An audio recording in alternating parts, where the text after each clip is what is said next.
ତୁମେ ମାତେ ଗୁରୁ ଓ ପ୍ରଭୁ କହୁଛ। ଅବଶ୍ୟ ଏହା ଠିକ, କାରଣ ମୁଁ ତାହା ଅଟେ।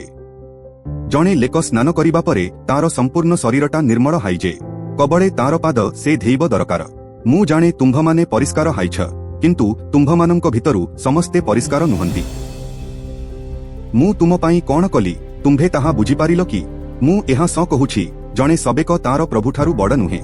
ଯେଉଁ ଲୋକକୁ କିଛି କାର୍ଯ୍ୟ କରିବା ପାଇଁ ପଠାଯାଇଛି ସେ ପ୍ରେରଣକର୍ତ୍ତାଙ୍କଠାରୁ ବଡ଼ ନୁହେଁ। ମୁଁ ତୁମ୍ଭର ଗୁରୁ ଓ ପ୍ରଭୁ, କିନ୍ତୁ ମୁଁ ତୁମ୍ଭର ପାଦକୁ ଗୋଟିଏ ସବେକ ରୂପେ ଧେଇଲି। ତେଣୁ ତୁମେ ମଧ୍ୟ ପରସ୍ପରର ପାଦ ଧେଇବା ଉଚିତ। ମୁଁ ଏହା ତୁମ୍ଭ ପାଇଁ ଗୋଟିଏ ଆଦର୍ଶ ସ୍ୱରୂପ କଲି। ତେଣୁ ତୁମ୍ଭେ ପରସ୍ପର ମଧ୍ୟରେ ଏହିପରି କରିବ।